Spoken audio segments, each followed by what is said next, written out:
होंगे, हम लोग भी अच्छे हैं। और का ठंडा लागता और कराई का हो मजा लेला वो शर्ट के पजरी है।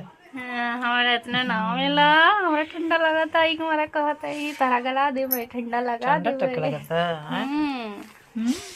देख रहे हैं दोस्तों मेरे को क्या क्या कर देते हैं।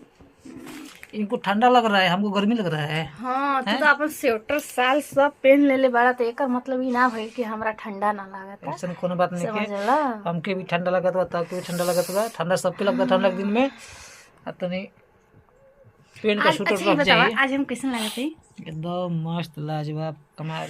सब लोग आज बताई अपन तब ना, आज अपन बहन से अच्छा लगा था। सब लोग बताई तब ना, सब लोग ना बताई तो अच्छा ना लगी।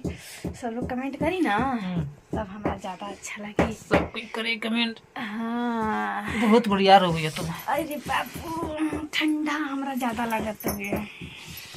ठंडा सब लोग लगा। कमेंट करके बताएगा दोस्तों ना, हमको बहुत अच्छा लगेगा। चाय बना के सुबह से पी रहा, गर्म पानी दिन से पी रहा, तब न गर्म गरम रही। पानी हमरा ना सूट करेला हो, काहे के